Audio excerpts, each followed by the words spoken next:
Me and my family live on tribal land, and this is how scary it can be. Now, I'm obviously not Native American, but my wife is. She belongs to the Chickasaw Nation, and we live on the Seminole Indian Reservation in Seminole, Oklahoma. And this is how on your own you are. Like, it's kind of like the Wild Wild West, okay? So we had a situation years ago where some pew-pews were involved, and, you know, someone was shot and killed, and we were the ones that had to call the police. And this is late at night. You know, I hide my wife and another person in our closet, and I go outside with the blicky. You know, I'm ready to be Blicky's blazing outside. I'm telling her to call 911, and I'm trying to ascertain the threat outside and locate where this dude is. And she calls the police department, and I'm not hating on the police department, but this is just the way things work on tribal land, okay? It took 30 minutes to get a hold of somebody. This was at about 11 o'clock at night. It took 30 minutes for her to get a hold of a dispatch police officer to come out here, because, like, it's not the same, like, police force, like, laws aren't the same out here, which is cool in a lot of ways because you have tons of freedoms. But when, you know, shit's hitting the fan like this, you know, Light Horse has to come out, or the FBI has to come out, because, like, regular police really don't have a whole lot of, like, jurisdiction out here, like, at all, really. And so I'm out there with the blicky, and I'm calling, like, father-in-law, all my buddies. We're all getting together where everybody's turning the bright lights on the truck so we can see what the hell's going on out here. So imagine standing out in your yard in the middle of nowhere, by the way. You know, this is the area behind me. And you're just standing out there for 30 minutes. That's not when someone got here to help. That's how long it took us to get a hold of someone to get someone out here to help, which was like another 30 minutes after that. Once again, not hating on the police force. It's just the way it works out here. It's just the way it is. I've had nothing but good interactions with the police force that's out here. It's just, it's low staffed. It's out in the middle of nowhere. It takes a lot of, like, red tape crossing on, like, whose jurisdiction are you in, like, who's going to handle this situation. You know, it was a big deal. It was on the news. It was a whole big thing, but it was a good reminder to realize, like, you were on your own out here. And, like, I'm not a big person that's always like, you know, go pew-pews, you know, and everything. But, like, in those situations, like, I'm thankful we get to have them, because it was just me, like, in front of my house for half an hour, like, defending the family, essentially. And that's a long time to be in any situation. Like, go stand outside and see how long, like, just 2 or 3 minutes feels. Now, imagine, like, you're in a life or death situation and you're out there for half an hour of, like, not knowing what's going on. It's really dark. I'm turning all the lights off in the house so they can't see me. I also can't see them because it's dark as hell. I mean, look, there's the woods right there. You know, once, you know, I've got a street light right here, but once you get out of this street light area, just total darkness. So, like, I'm out of the street light. I'm hiding away just so where I can, like, see and, you know, kind of get a vantage point of what's going on. But, like, when you live on tribal land, it is very much like when you watch Yellowstone, about, like, it is, you see some wild stuff out here. And you might have seen some of our past videos about, like, the disproportionate rate of, on, like, which missing Native American women are not found, or, like, Native American crimes are not solved or handled. And, like, I can't stress this enough. I'm not hating on the police force with this situation, because it's just, I understand it's understaffed, it's underfunded. I get it.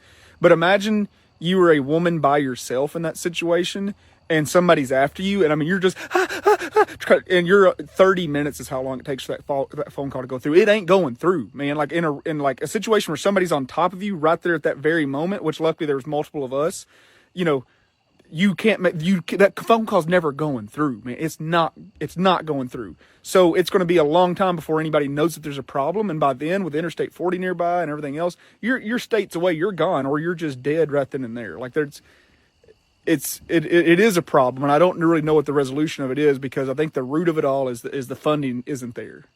So here's a pretty crazy story that happened in my hometown that literally everybody knows and talks about, but no one can do anything about. And it's been on, like, true crime podcasts. It's been on, like, some true crime stuff.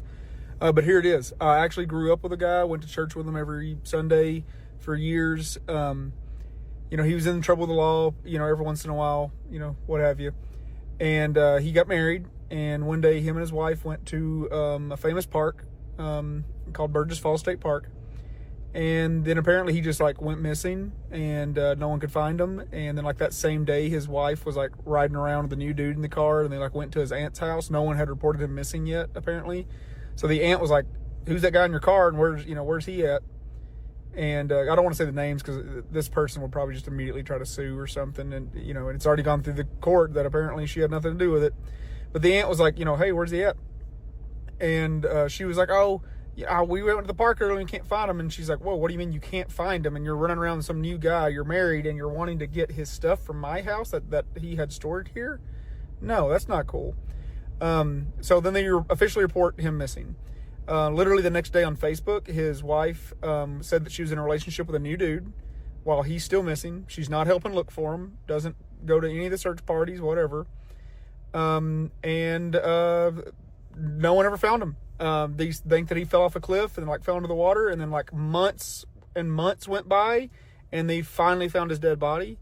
But like, I guess that's the mysterious thing about dying at a park like that, off a cliff, is because no one's going to be able to say if her new man pushed him, if she pushed him, or if he jumped off himself. Like, why he would do that, I don't know. But because when you fall, you know, you can't tell what happened before you fell. But pretty much everybody in the town thinks and knows that she did it or had somebody do it, and there's nothing that anyone can do about it. And then like when people see her in the town, they just have to like pretend they don't know anything about it. And like you know, imagine you're like working at the Dollar General and she comes to the line, you just have to serve her like she's another customer, and in your head you're thinking like, oh my god, this is a murderer. Everybody knows about it. Cities that have serial killers that have never been caught. Albuquerque, New Mexico has the West Mesa Bone Collector. Back in 2009, he was suspected of killing 11 women with a possible 19 more. He got his name because the skeletons were all that was found. There was no clothing or other trace evidence. They were found buried in a remote stretch of the desert. The Long Island serial killer, better known as Lisk, killed at least 10 people back in 2010 and 2011. They believe this killer has actually been caught, and his name is Rex Howerman, but they're unsure if it's actually him or not. Now, that man has definitely been arrested for murders. They just don't know if the Lisk killer was actually him. Coincidentally, the killings did stop whenever he was arrested, but this could be a serial killer looking for a scapegoat and moving on to a new area. League City, Texas, there was multiple bodies found between 2003 and 2006 in an area that they deemed the killing fields. All these bodies seem to have the same MO, but no killer was ever caught. All of his victims were women, and though there was only about 4 bodies found, they do suspect there's more, and they just haven't found them yet in that gigantic, vast area. Atlantic City, New Jersey had a string of strangulations back in the late 2000s.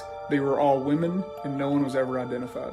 The Oklahoma City Butcher was active throughout the 70s and 80s, leading to multiple deaths of women, and he has never been identified. There's not been hardly any leads in that, actually, and it is still an open case. Then you have the Interstate 40 dumping ground that stretches across Oklahoma, Arkansas, and Tennessee, where there is more than 200 open cases alone between those 3 states of women found dumped on the side of the road. That doesn't even count the amount of open cases of people that have gone missing on that stretch of interstate. The FBI does not believe that is one serial killer, rather there is many serial killers working on that same strip of road. There is a high estimate that ranges between 1 and 500 active serial killers on the Interstate 40 route. Be safe out there traveling for Thanksgiving this year, because you never know who might be lurking in one of those towns that you're going to visit. You might know me from my serial killer series videos, but tonight we're going to be talking about a government conspiracy that I was actually a part of. So many people are starting to speculate that I'm the serial killer that I'm talking about in the video series that I've been doing. I am not. I'm an actual legitimate animal expert. If you go to our pinned post at the top of our TikTok page, you can actually see some of our work with animals. My wife and I specialize in canines, especially foxes, which you're going to see crossing back and forth around me. That was a fox cry if you heard that in the background. And before I go a long ways into this video, I want it to be known that I love my life. I'm happy with my life. I would not choose to end my life. If something happens to me or I disappear, it was not of my own doing. Now here's what tonight's video is about though. Everybody thinks that birds spy on them from the government, right? That is wrong. In a study that I was actually a part of, it is rabbits, and they wanted it to be foxes next. A fox just bit me in the hand. And they wanted it to be foxes next. Now, what they did in the study with rabbits is they actually found out that rabbits would stay in a pretty centralized location when they would release them. So if there was high traffic areas that were in the middle of nowhere, where there was suspected drugs or human trafficking fronts, any kind of different shady activity they wanted to monitor, what they would do is they would actually release these rabbits in those areas. And they actually had a chip inside of them that so often, every so many minutes, it would actually send off a signal, and it could detect if there was any cell phones within so many miles of this rabbit. Now, they would release a bunch of these rabbits. These would look like normal woodland rabbits, right? But it would detect if there was cell phone activity close to them. Being out in the middle of nowhere, there should be no cell phones out there. So if they saw that there was like a grouping of 4, 5, 6 cell phones, they would know that there was activity going on, and they could move in on the area. Okay, they wanted this to be foxes next, because what they found out was wrong with the rabbits is a lot of things eat rabbits. You know, big snakes, birds of prey, coyotes, a lot of things eat rabbits. So they wanted something that could, you know, have a homing beacon that doesn't go far. And they asked me about foxes, because foxes will only live in about a 10-mile square area their whole life. So wherever they would release these foxes from, they mostly wouldn't go within about 10 miles of that point they got released from. They asked me a lot of different behavior stuff of foxes, and I was like, well, your problem is getting a chip in them. Foxes are known to dig and add anything embedded in them. In the past, when there's been microchips put into foxes before, they will actually bite their own leg or foot off trying to get it out of there, because they know that something's foreign is inside of them. So that's kind of where the project stopped. They asked if they could borrow some of our foxes for the studies. Obviously, we said absolutely not. And so the next time you're in the woods and you see a rabbit kind of looking at you a little funny, it's kind of hanging around, maybe it looks like it's a little desensitized to people, but it's out in the middle of literally nowhere, just know that could be one of those government tracking rabbits. By the way, I'm actually starting to be offended on how often everybody is saying that I'm the serial killer. Now, there's tons of studies out there showing similar studies with dolphins, different kinds of like seals. They've tried this with rabbits. I don't think they've successfully tried this with birds. They've had something going on with pigeons, but foxes was a legitimate avenue that they were going to study next. And I just said the behavior of foxes is a little too unpredictable. So if you've been seeing these video series and you're like, oh my gosh, I didn't know we had animals, just message the page. We do wildlife education tours every single day out here in Seminole, Oklahoma. Can I help you? And just so we're on the same page here, we do not consider these guys pets. We love them like our own family, but we are a wildlife rescue. So we have taken in most of these guys from a fur farm up in Minnesota that got shut down with the help of Save a Fox Rescue with Michaela Rains, unfortunately before she passed away. And then a lot of surrendered pets. Pet foxes are the most rehomed exotic animal in North America, because everybody thinks they're cute and cuddly, but they'll bite you and they stink.